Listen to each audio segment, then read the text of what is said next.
Hello, my self doctor Ranveer. आज हम एक ऐसी बीमारी के बारे में बात करने वाले हैं जो कि काफ़ी गंभीर बीमारी है और आमतौर पे बारिश के दिनों में और सर्दियों के दिनों में इसके मरीज़ काफ़ी ज़्यादा पाए जाते हैं, जिसका नाम है निमोनिया। निमोनिया एक ऐसी बीमारी है जो हमारे लंग्स यानी कि फेफड़ों को बहुत ज़्यादा नुकसान पहुंचाती है और गंभीर तरह से डैमेज कर सकती है। ज़्यादा तो ये बीमारी बच्चों और बुजुर्गों में भी पाई जाती है और कुछ विशिष्ट प्रकार के आयु वर्गों के लोगों में भी ये पाई जाती है। कई तरह के कॉजेस है इसके, जैसे बैक्टीरियल, वायरल, फंगस, इनके वजह से निमोनिया हो सकता है। हमारे लंग्स में एल्वियोलाई होते हैं जिनका काम होता है ऑक्सीजन हमारे ब्लड में मिलाना और कार्बन डाइऑक्साइड को बाहर निकालना।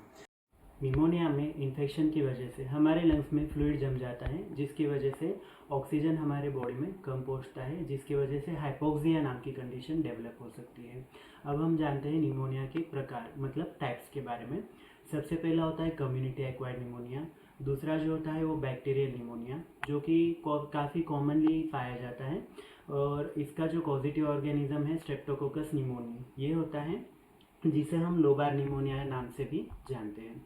तीसरा है अटिपिकल, जिसमें माइकोप्लाज्मा और क्लैमिडिया इस तरह के इन्फेक्शंस के वजह से निमोनिया हो सकता है।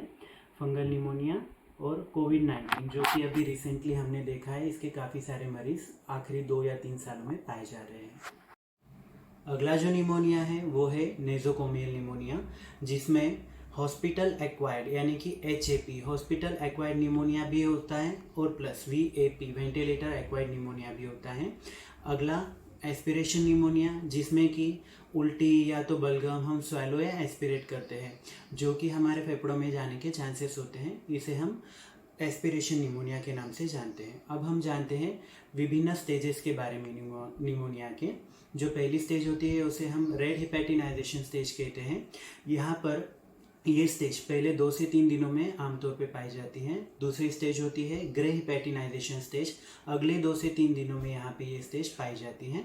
और जो लास्ट स्टेज होती है रिजोल्यूशन स्टेज, यहाँ पे निमोनिया का असर कम होने लगता है और आमतौर पे बुजुर्ग लोग यहाँ पे रिकवरी यानी कि अच्छा फील होने के बारे में हमें बताते हैं। अब हम जानते हैं निमोनिया के सिम्टम्स के बारे में। तो अभी निमोनिया में काफ़ी सारे अलग अलग लक्षण होते हैं, तो उन पे हम ज़रा गौर करेंगे।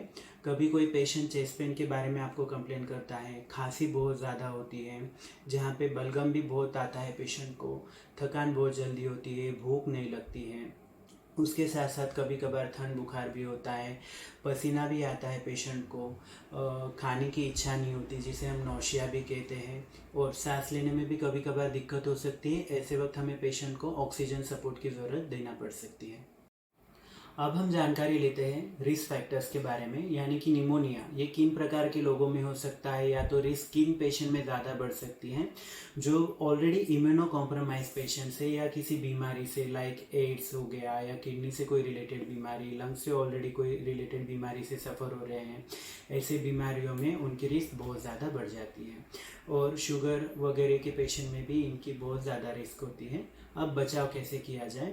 आमतौर पे जब भी हम किसी पेशेंट के संपर्क में आते हैं तो पेशेंट को भी और जो भी उन्हें मिलने जा रहा है वो रिलेटिव ने भी मास्क का इस्तेमाल करना चाहिए। हमारे हैंड वॉश मतलब सैनिटाइजेशन कंटिन्यूसली होना चाहिए, क्योंकि ये इन्फेक्शन जो होता है ड्रॉपलेट्स में से मतलब हवा में से भी फैल सकता है एक मरीज से दूसरे हेल्दी पेशेंट को या तो दूसरे पेशेंट को।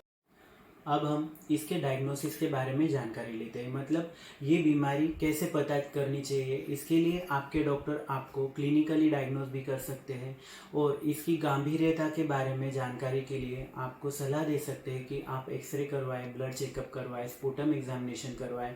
इसमें काफ़ी तरह की और भी टेस्ट आती है, जैसे सोनोग्राफी कर सकते हैं, CT स्कैन भी कर सकते हैं, और भी कई टेस्ट आपके डॉक्टर आपको सलाह कर सकते हैं कि ये करवाएं। निमोनिया एक बहुत ही गंभीर बीमारी बन सकती है, इसीलिए इसका घर पे इलाज न करते हुए अपने डॉक्टर की सलाह लीजिए, उन्होंने दी हुई दवाई टाइम पे लीजिए और अपने आप का ख्याल रखिए। जैसे कि निमोनिया है ठंडी हवा की वजह से या तो फिर कुछ खट्टा या ठंडा चीज़ों की सेवन करने की वजह से बढ़ सकता है, इन चीज़ों का सेवन टालिए, किसी और के संपर्क में जाना टालिए।